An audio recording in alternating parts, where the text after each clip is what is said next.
kalau dipikir-pikir ngapain lagi kita pakai ChatGPT? Karena dengan satu tools AI ini kita udah bisa pakai OpenAI, ChatGPT, pakai DeepSeek, pakai Gemini hanya dalam satu tools AI aja yang namanya adalah Masuk dia punya metode tuh deep research juga.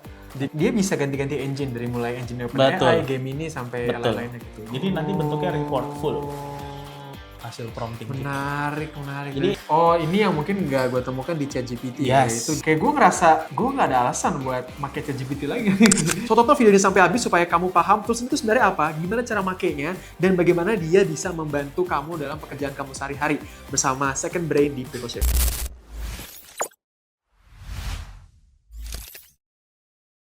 Selamat datang di PeopleShift, tempat kamu untuk belajar skill-skill baru dengan cara yang seru. Nah, kali ini di Second Brain kita akan kembali membahas mengenai topik-topik AI dan bagaimana kita bisa menerapkannya untuk mempermudah kehidupan kita sehari-hari, dari mulai menambah skill, mungkin menambah opportunity bisnis kita, atau mungkin menambah kemampuan kita di tempat kerja sehingga ya semakin efektif dan efisien lah pekerjaan kita. Bersama Mas Aldi.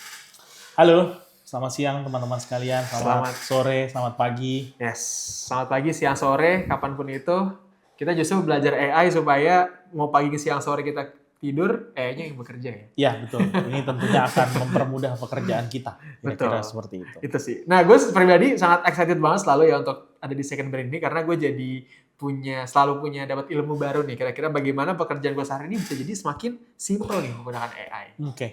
Hari ini kita mau main apa nih, Mas? Ya, jadi hari ini kita akan ngebahas beberapa tools AI. Nah, salah satu tools yang cukup bermanfaat sih sebetulnya buat gua pribadi gitu ya, terutama dalam kehidupan sehari-hari, buat riset, buat belajar, buat juga bekerja gitu ya. Nah, salah satunya adalah Perplexity. Nah, teman-teman udah pernah dengar nggak sih Perplexity itu apa? Perplexity, pernah dengar? Kalau gue belum jujur. Oke, ya kita akan ngebahas Perplexity itu. Mungkin Yes. gue akan sedikit ngejelasin ya sebetulnya apa itu Perplexity. Nah, teman-teman bisa buka perplexity.ai. Nanti di situ dia itu gampangnya bisa disebut dengan GPT wrapper atau AI wrapper gitu ya. AI wrapper, Nah, oke. menariknya adalah kalau kita bicara ChatGPT gitu ya teman-teman sekalian. Nah, itu kan LLM-nya atau modelnya itu kan ya udah ditentuin lah ya, cuman family dari si ChatGPT-nya. Artinya ada GPT-4, GPT-01, 03, dan lain sebagainya gitu ya. Nah, hanya family itu aja. Nah, Perplexity ini menariknya kita bisa pakai model-model yang lain. Nah, jadi kita bisa pakai modelnya si OpenAI atau ChatGPT tadi. Nah, bisa juga mau ganti model yang lain, model cloud, bisa masuk ada di sini. Nah, bisa juga nanti pakai model Gemini. Nah, itu terserah kita. Kita bisa memilih sesuai dengan kebutuhan kita. Nah, kira-kira Oke. seperti itu. Nah, fungsinya adalah ini jadi wrapper itu semua. Jadi kita bisa milih model. Dan menariknya adalah kalau misalnya kita pakai GPT nih, misalnya kita nge-search gitu ya.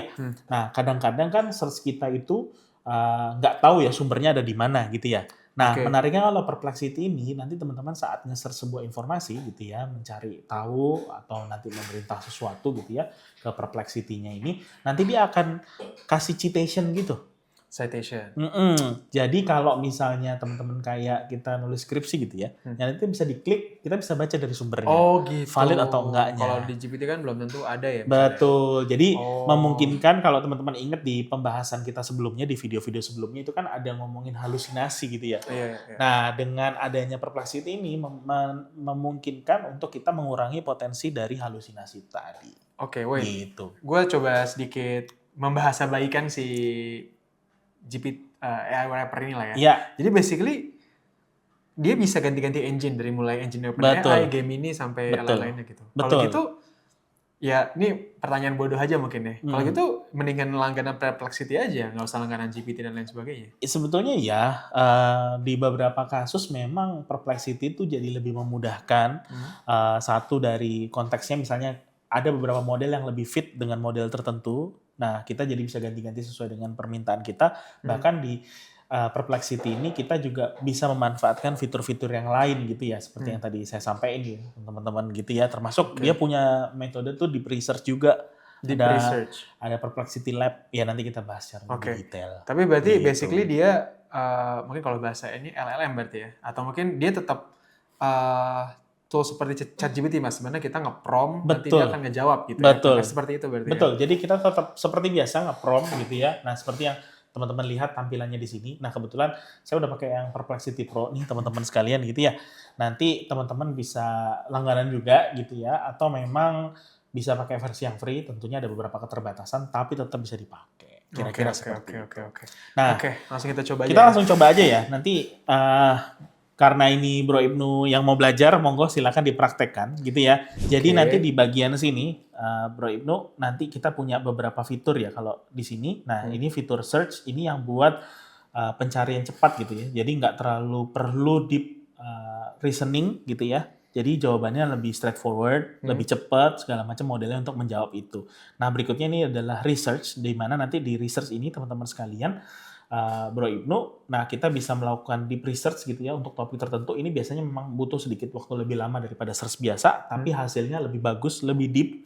Nah, yang ini Perplexity Lab, nah di mana nanti kita bisa ngebuat project tertentu dari konteks ini. Nanti kita bahas secara lebih detail ya. Menarik. Nah, di sini juga teman-teman sekalian, kalau misalnya teman-teman ganti pakai mode search, nah teman-teman bisa ngerubah nih di sini nih model-modelnya yang seperti tadi saya sampaikan. Nah, gitu. ini model sonar, model cloud, punyanya Anthropics, terus ada GPT, ada Gemini, ada Grok juga versinya, modelnya ada R1-nya punyanya si DeepSeek, nah R1 DeepSeek.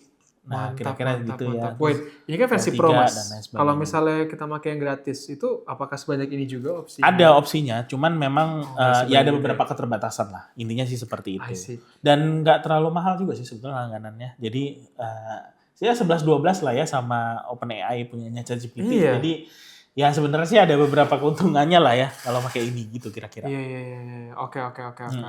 Nah, nanti di sini juga menariknya teman-teman sekalian untuk tampilannya. Nah, ini kita bisa nge-search berbagai konteks. Nah, kita bisa search dari web aja, termasuk akademik, paper jurnal dan segala macam, dari sosial media, bahkan dari konteks. Dari sosial media juga finance. ada? Bisa. Oh gitu. Lah ini Iya.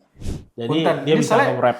beneran sekilas ketika jelasin kayak gini, meskipun nanti belum dicoba ya, pasti coba mungkin akan kelihatan. Kayak gue ngerasa, gue nggak ada alasan buat pakai ChatGPT lagi. Gue mendingan pakai dia aja terus sih. Ya plus minus lah ya, plus minus lah. Jadi so far sih sejauh ini Perplexity masih dikatakan the best AI wrapper sih di AI dunia. wrapper ya? Cuman ya semua orang punya opininya masing-masing lah. Cuman sepanjang saya pakai Perplexity ini, teman-teman sekalian, ini cukup membantu sih di beberapa case. Gue boleh coba nge-prom kan? Boleh, silakan. Ya. Misalnya, mau cari apa? misalnya ini yang lagi jadi concern gue banget gitu. Pakai bahasa Indonesia bisa berarti Boleh, ya? nggak ada masalah. Nggak biasa sama keyboardnya ya. Bagaimana cara meningkatkan watch time dalam video format pendek misalnya. Oke. Nah, tadi settingannya belum dirubah ya. Jadi masih nyari berdasarkan sosial, masih dari web, plus juga dari sisi apa namanya tadi satu lagi tuh. Oke. Sama akademik tadi. Jadi ada 3 teman-teman sekalian. Nah, di sini langsung dijawab nih di situ. Nah, seperti yang tadi saya sampaikan ya teman-teman sekalian ya. Jadi di sini tuh ada citation-nya modelnya. Jadi kita bisa ngeklik di sini, kita bisa cross check di sini apakah ini diambil dari mana. Nah, ini langsung dari TikTok misalnya contoh seperti itu gitu ya. Nah, ini dari Klausa dan segala macam. Nah, ini juga kita bisa ngecek nih source-nya dari sini. Oh, ini yang mungkin nggak gue temukan di ChatGPT ya. Itu dia bisa ngerangkum source-nya. Dan gue hampir jarang banget dapat ketika gue di ChatGPT ya. Mungkin game ini beda karena gue jarang. Itu source-nya dari TikTok. Gue jarang banget tuh. Ya, karena kan tadi kita nyalain yang sosialnya. Oh gitu. Nah, gitu. Dia bisa nyari dari arah sana gitu kira-kira. I see. Terus menariknya kita juga bisa ekspor juga nih di sini nih. Ekspor bisa jadi PDF atau docx gitu. Jadi nanti bentuknya report full hasil prompting kita. Menarik. Jadi memang ada beberapa fitur yang nggak ada sih di sana. Ada related juga kayak Google gitu ya, recommendation. Jadi ada recommendation pertanyaan lanjutannya. Kira-kira seperti itu. Misalnya gue klik nih ya. Jadi dijawab lagi. Jadi bisa makin dalam lagi. Chain of thought-nya juga makin bisa kelihatan lagi secara lebih dalam lagi dan lain sebagainya gitu. I see. Ini top of mind gue sih, ini benar untuk belajar untuk memulai belajar sesuatu ya. Ya. Itu ini akan mempermudah banget sih karena ini penting banget ya. Karena gue kan di kantor kan suka di-challenge dengan berbagai hal tertentu. Mhm. Nah, karena ketika suatu pekerjaan itu terlalu challenging menurut gue, karena jadinya males untuk ngelakuinnya. Iya, iya, Nah, iya. jadinya dengan melakukan dan ini at least naikin kepercayaan diri gue sih buat mulai ngerjain karena ilmunya jadi lebih mudah dirangkum dan ini ada source-source-nya juga ya. Iya, betul. Jadi kita bisa double check. Tentunya sekali lagi ya, AI ini kan cuma tools ya teman-teman sekalian ya, Bro Ibnu. Jadi ini memang akan jadi tools membantu kita untuk pekerjaan, belajar, dan lain sebagainya gitu. Tapi jangan jadiin ini kita jadi terlalu bergantung 100% gitu ya. Jadi bantu kita untuk bisa kita menghemat waktu lebih I see. banyak sih. Kira-kira seperti Ini itu. menarik ya, karena kan dia bisa ngambil source dari social media, which is Betul. YouTube juga kan. Betul. Kita bisa nggak sih Mas nggak masukin link video YouTube di sini? Bisa di-upload sih modelnya. Jadi File video berarti ya? iya jatuhnya sih lebih ke file video. Cuman kayaknya saya belum pernah nyoba sih, to be honest ya, mengenai video itu gitu. Nggak tahu seberapa efektifnya itu. Oh. Karena lebih banyak, ya paling gini, di beberapa use case itu Perplexity ngebantuin saya gitu ya, buat misalnya contoh katakanlah kita mau punya drafting ide logo misalnya contoh seperti itu. Nah kita gambar di situ, kita upload di sini, nanti dia akan kasih output. Kenapa dia kasih beberapa suggestion, termasuk juga akan mengenerate gitu ya bentuk logo yang menurut dia baik gitu. Kira-kira seperti itu. Jadi akhirnya meningkatkan critical thinking kita juga sih sebetulnya. Menarik. Cobain deh yang deep thinkingnya gitu. Misalnya kita ganti modenya di sini nih ya. Nah kalau di sini ini memang searchnya lebih lama gitu ya teman-teman sekalian gitu ya Bro Ibnu. Tapi nanti hasilnya juga jauh sih, lebih dalam lagi nanti. Oh kita harus nge-prom lagi atau? Ya nge-prom lagi. Prom yang sama bisa nggak? Prom yang sama bisa, nggak ada masalah. Coba ya. Ini masuknya ke deep ya? Iya, yang deep. Deep research. Yang research. Betul. Nah, biasanya sih kontak-kontak yang deep itu kalau misalnya kita butuh informasi yang lebih detail lah ya dalam konteks itu gitu. Menarik. Bentar. Sorry. Oke. Masukin sini ya. Oke, mari kita coba cek ya. Bedanya seperti apa jawabannya teman-teman? Jadi nanti dia akan buat chain of thought-nya dulu. Nah ini juga salah satu hal yang menarik. Jadi kita bisa ngecek gimana sih sebetulnya cara dia berpikir, resource mana yang dia ambil. Nah terus ada multi step juga cara dia berpikirnya juga. Nah itu yang memungkinkan kita untuk memvalidasi ya kira-kira dia betul nggak sih reasoningnya gitu. Menarik. Dan ini tadi kita pakai engine apa Mas tadi? Nah, kalau misalnya untuk yang deep research itu nggak ada pilihan engine-nya sih. Jadi udah default si Perplexity yang nentuin. Nah, tapi kalau yang search kita bisa ganti-ganti engine LLM-nya sih. Sebetulnya seperti itu. Oke. Meskipun jadinya dia sedikit lebih lama ya untuk nge-generate. Iya betul, tapi ini akan cenderung lebih valid sih. Nah seperti yang Bro Ibnu lihat ya di sini ya, dia ada chain of thought-nya, terus masing-masing chain of thought-nya nge-search juga berdasarkan beberapa resources-nya disusun sama dia. Nah kalau tadi Bro Ibnu lihat di sini dengan prompt yang sama ini kan 28 resources ya. Kayak dia lebih banyak sih. Harusnya sih lebih banyak. Kelihatannya lebih banyak. Sebelum-sebelumnya kita bisa cari lebih banyak. Nah biasanya kalau saya butuh nyari informasi yang cepat gitu ya, nah saya pakainya yang search. Tapi kalau memang mau baca yang informasi detail banget gitu ya, nah itu pakainya yang deep ini sih. Biasanya seperti itu. Nah misalnya mau nge-research gitu ya, terus abis itu mau nguji ide bisnis, misalnya contoh seperti itu. Nah ini kan mau bisa nguji dilihat ide bisnis. Ini 64 resources. Wow. Ini ada steps apa Mas? Steps? Ini yang proses chain of thought-nya tadi. Oke. Nah, keren juga sih. Ini yang semua yang diambil dari sini. Nah, nanti kita bisa baca di sini. Nah, ini biasanya jadi artikel yang lumayan panjang dan terus kita bisa verify di sini. Bahkan lihat nih di sini. Dia kan ada yang dari video YouTube juga dia ambil kan. Nah, gitu. Jadi lumayan deep juga. Nah, gitu. Menarik. Oke, so ini mungkin pertanyaan yang paling banyak orang tanyain mungkin ya. Kapan Mas menggunakan Perplexity, Render, dan ChatGPT atau Gemini? To be honest ya, belakangan terakhir sih lebih sering pakai Perplexity gitu. Karena beberapa kemudahan itu yang membuat akhirnya berpikir kayaknya ini masih masih lebih enak sih dibandingkan yang lain. Tapi anyway, ini kan cuma tools ya. Tinggal gimana sih sebetulnya Betul. cara kita berpikirnya sih. Betul. Berarti ini umumnya ini akan sangat bagus banget dipakai kalau misalnya kita mau mempelajari sesuatu ya. Betul. Karena dia ada mode deep research-nya juga dan lain sebagainya. Betul. Berarti ini nggak bisa buat bikin foto kita tiba-tiba jadi Putri Duyung tuh nggak bisa gitu. Itu berarti pakai ChatGPT mungkin ya.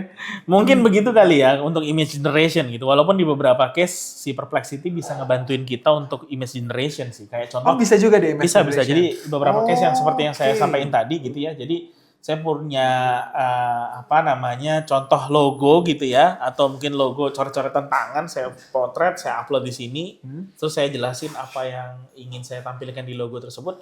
Nanti si Perplexity yang membantu kita untuk mendigitalisasi itu. Bisa ngebuat, dia bisa image generator juga berarti Bisa, ya? bisa. Oh, Ya karena kan modelnya memang memungkinkan itu. Iya sih ya. Jadi dia wrapper. Cuman yang menariknya juga yang kenapa saya sering pakai ini karena menghindari halusinasi itu sih jawaban-jawaban yang mungkin terlalu dipaksakan sama model AI-nya ya. Karena kan dia punya citation-nya nih. Kita bisa klik dulu gitu. Kalau memang tertarik untuk baca lebih lanjut gitu ya. Terus ada related queries-nya juga. Nah itu akhirnya membuat belakangan terakhir ke sana gitu. Nah, buat teman-teman yang mungkin lagi ngambil S2 lagi atau mungkin lagi ngambil S3, ini juga menarik banget sih kalau misalnya kita padu-padankan untuk kebutuhan akademik gitu ya. Karena di beberapa case kalau prompt-nya niat ini kan agak-agak setengah niat ya. Prompt-nya kan pendek banget gitu. Tapi kalau teman-teman bisa bikin prompt yang detail banget, itu jawabannya juga jauh lebih bagus gitu. Bahkan resources-nya itu bisa lebih banyak. Kalau nggak salah waktu itu saya sempat sih sampai keluar hampir 100 resources kalau nggak salah. Wow. Karena waktu itu udah emang banyak banget. Ya ini aja cuman segini promptingnya aja resource-nya 64 ya. Apalagi kalau misalnya itu mungkin bisa lebih dari 100 gitu. Jadi akhirnya semua informasi tergambar jadi satu sih di situ. Dan kita bisa ngetes. Menarik. Mas, coba dong contohin cara nge-prompt dulu dong sekali, sebentar aja, satu kali aja. Gimana Ya sih tergantung sih goals-nya tuh apa gitu ya. Jadi biasanya kalau prompting yang baik itu kan pertama itu dikasih konteksnya dulu gitu ya. Jadi teman-teman pastiin misalnya ini apa sih yang jadi goals-nya gitu. Terus habis itu yang kedua itu ya clear sama goals-nya.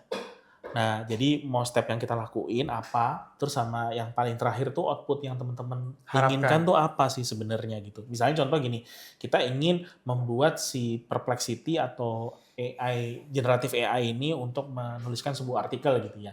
Nah, dikasih tahu nih konteksnya terlebih dahulu. Nah, saya ingin menulis sebuah artikel. Berapa banyak nih? Misalnya contoh 1000 kata, minimal 1000 kata gitu ya. Yang ditujukan ke siapa? Nah, dikasih tahu juga ditujukannya. Oh, ditujukan untuk akademik, kebutuhan akademik gitu ya. Sehingga bahasanya di sampingan terkait dengan akademik. Nah, terus dikasih preferensinya juga. Saya ingin diambil dari jurnal top tier misalnya contoh dan segala macam gitu ya. Terus habis itu konteksnya apa? Baru dikasih konteksnya gitu. Oh, ternyata misalnya ngomongin hubungan antara variabel X terhadap variabel Y, misalnya contoh seperti itu gitu ya. Baru nanti outputnya dalam bentuk misalnya jurnal dan segala macam. Nah, itu tinggal ya kombinasi itu sih sebetulnya. Jadi gampangnya gini lah teman-teman sekalian gitu ya. Generatif AI itu anggaplah kayak manusia lah. Jadi gini, kalau kayak Bro Ibnu nih punya anak buah gitu ya. Atau punya tim lah. Terus habis itu nyuruhnya juga sekenanya aja gitu ya, gampangnya gitu. Misalnya ya udah bikin aja artikel ya. Orang bingung juga kan disuruh bikin artikel apa gitu. Nah, tapi kalau dikasih tahu yang jelas gitu ya. Nah, itu akan hasilnya juga luar biasa sih. Makanya generatif AI ini menariknya adalah kalau misalnya kita promptingnya bagus gitu, outputnya juga luar biasa bagus. Nah, untuk bisa prompting yang bagus, kita juga harus punya dasar knowledge-nya itu sih. Nah, itu. Jadi akhirnya generatif AI bisa mengamplifikasi keilmuannya kita gitu. Bisa nggak sih gue bilang, apa sih prompt yang lebih baik?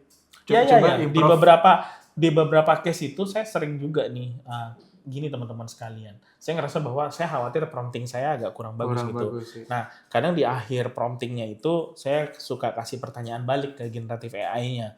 Nah, karena saya ingin outputnya seperti itu, Anda butuh apa lagi nih, informasi apa lagi? Nah, berikan saya misalnya pertanyaan yang related sama itu sehingga si generatif AI punya informasi yang penuh sama konteks yang itu. Nah, baru akhirnya dia kasih jawab pertanyaan dulu, saya jawab pertanyaannya, terus saya tanya lagi, udah oke belum, udah cukup belum? Kalau dia udah ngerasa cukup, baru tuh jawabannya. Itu artikelnya biasanya cukup baik atau research-nya cukup baik sih. Menarik. Nah, itu mungkin Kira-kira satu video seperti sendiri itu. kali ya. Tutorial cara Bisa, nge-prompt dengan baik bisa. gitu ya. Udah banyak di juga Perplexity, kok. di Perplexity. Ya tinggal, ya sebenarnya gini, modelnya itu makin lama makin cerdas sih.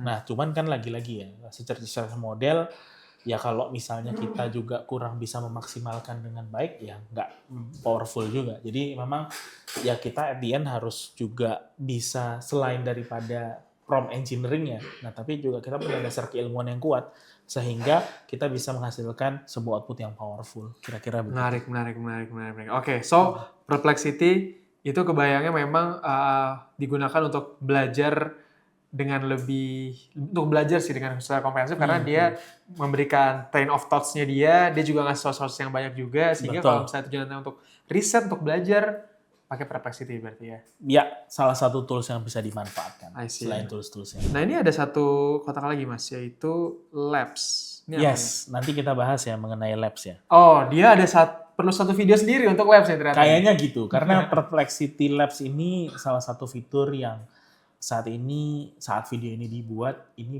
punya fitur yang belum ada di tempat yang lain. Nah, ada salah satu generative AI model juga sama, itu manus.ai, website itu manus.im, itu mirip sih sebetulnya sama Perplexity Lab, tapi plus minus lah ya. Secara proses itu masih lebih cepat Perplexity Lab. Nah, untuk apa? Nah, kita bisa create project sebetulnya. Nanti kita jelasin lebih detail ya setelah ini. Oke, menarik. Oke sih, kalau gitu nanti gak sabar mau ngebahas Perplexity Lab di video berikutnya. So, teman-teman kalau misalnya ini bermanfaat, jangan lupa like, share, dan juga subscribe ya. Atau komen juga, kira-kira teman-teman mau belajar apa mengenai AI atau ada pekerjaan sehari-hari apa yang butuh untuk dibuat efektif atau efisien, di komen aja biar nanti kita bahas bareng-bareng gimana cara bikin itu lebih efektif efisien memakai AI. Ya, tentu aja. Gitu. Oke, so that's it untuk Second Brain teman-teman hari ini. Sampai ketemu lagi di episode berikutnya. Bye.